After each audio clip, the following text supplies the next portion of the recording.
Greetings, Windmill. And I'm George, and welcome back to the Windmill for Herbs Talk. So, thank God I don't have agoraphobia. So, this is Huld. I hope I said that right. And it's the next episode on the Windmill of songs absolutely no one asked for, but you're gonna listen to them anyway because I said so. You know, you really shouldn't advertise that about your decisions. You can just kind of leave it in the air. But I like being the bad guy.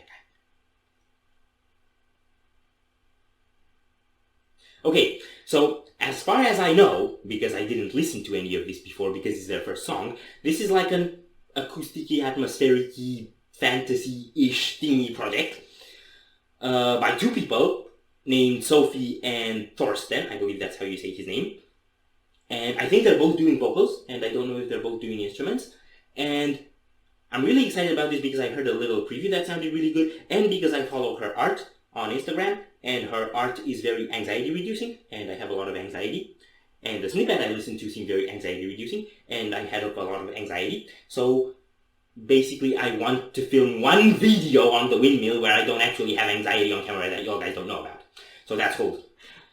Right, I just want to fill up on that and say that you used a lot of words that finished with ish, icky, and ingy. And I wanted to say another thing which I don't remember, so I'm not going to say it anymore. Okay, so it's nearly 8 minutes long. Are you ready? No.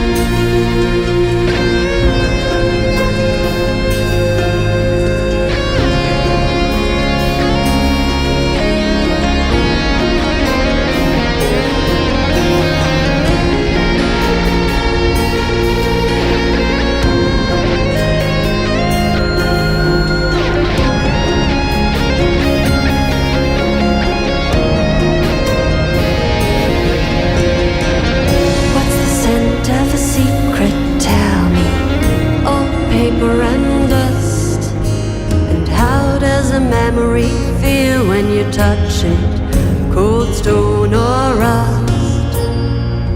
What stories could those ruins tell me if I asked them to? What knowledge lies inside these tombs for us to find, for us to see, for us to understand their truth?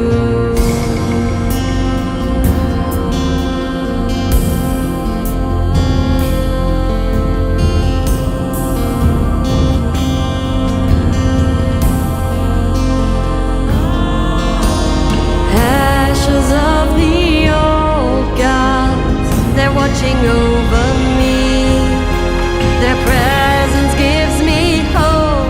Oh, what lies ahead for humanity?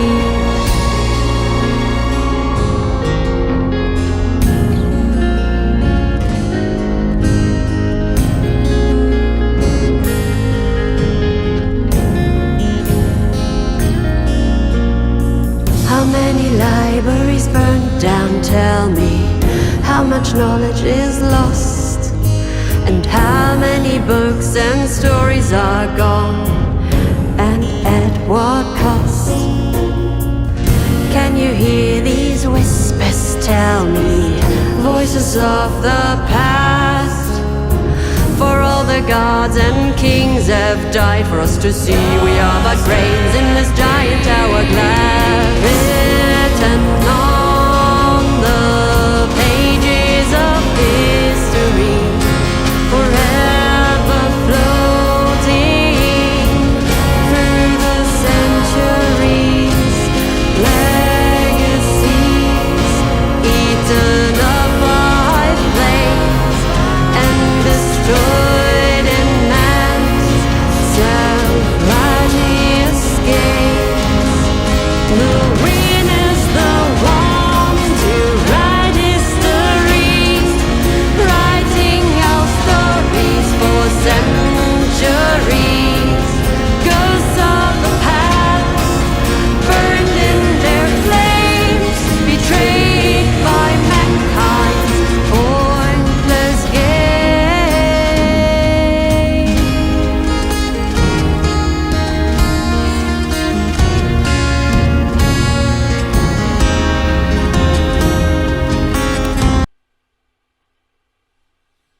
Okay, so this calls for another. Right.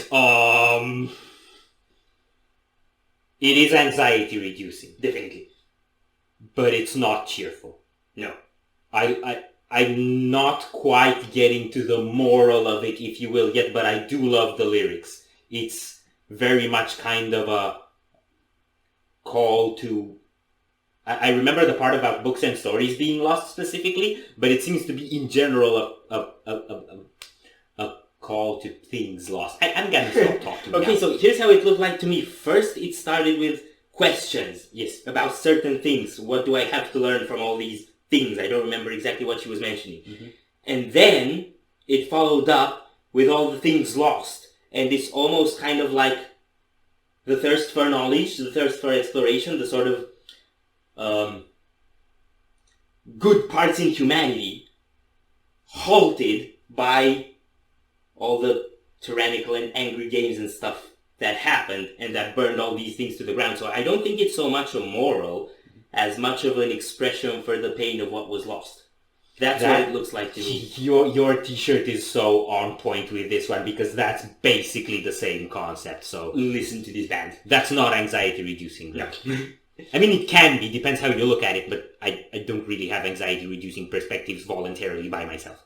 I wouldn't say Scarlet Stories is anxiety reducing or inducing. I would say it's just anxiety acknowledging. Right, so I think we're gonna talk a bit more about the music when it's done. Yes. Yo.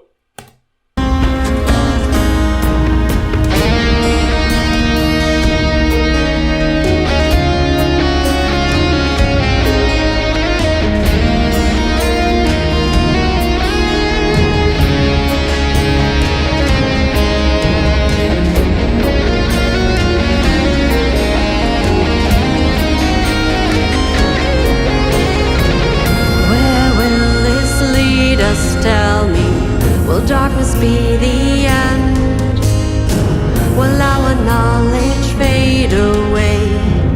Will we understand? Is reason the answer? Tell me, is understanding and trust? Can science save our brittle little souls before the lights go out and we all turn into dust?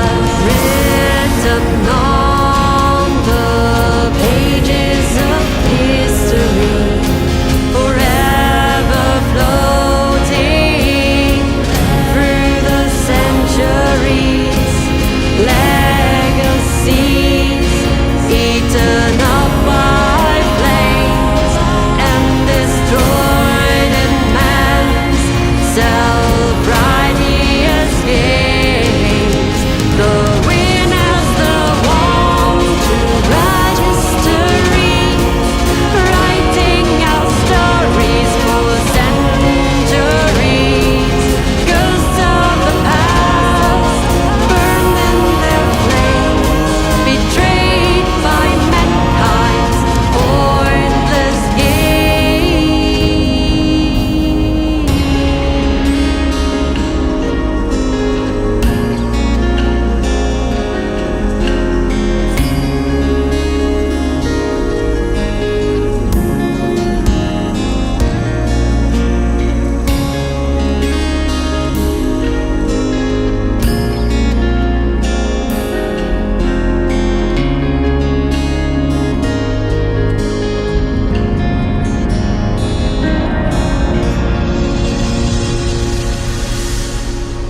Okay, so there's this thing that YouTube suggests, I almost fell, called Serenity, also from them. I think that was the outro. Mm-hmm.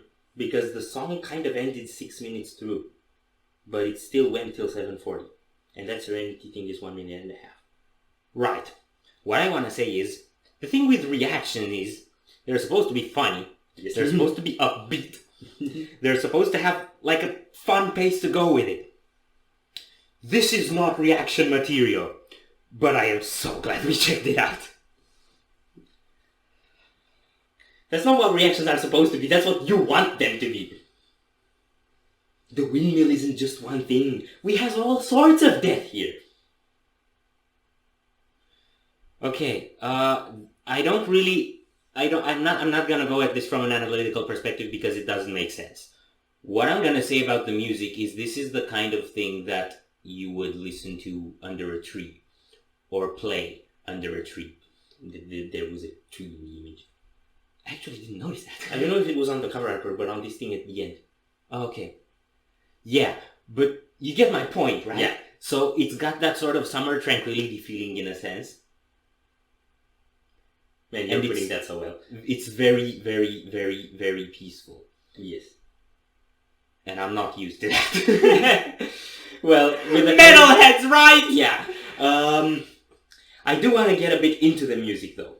First off, until the vocals started, I know I was just really trying to pick up on what on earth is it that I'm actually hearing instrumentally. It was a plinky thing. It was a lot of plinky things. And by that I think plinky thing number 1, acoustic guitar, by my assumption. Plinky thing number 2, acoustic guitar, by my assumption. Plinky thing number 3, electric guitar, clean, or something like that. There were some lead melodies in there. Plinky thing number 4, pizzicato strings. I'm sure I heard pizzicato strings in there.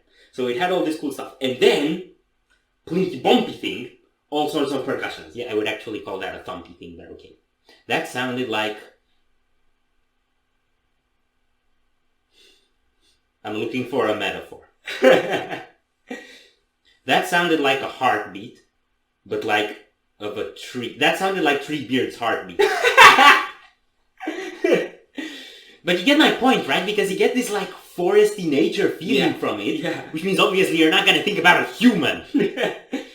Well, unless you're Pippin. Wait, Pippin isn't a human.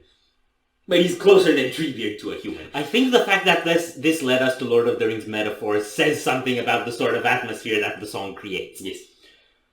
I don't have anything else to say. This was really, really good. Yeah. I'll probably be listening to this again. I'm glad you liked it. I'm glad I liked it too. I'm glad I liked it too. So if you enjoyed this reaction, we really appreciate that, likes and shares. And if you want more, don't forget to subscribe with bells on. Thank you very much for stopping by. We hope you enjoy your stay, and we'd love to see you back at the Windmill very soon. Of course, yeah.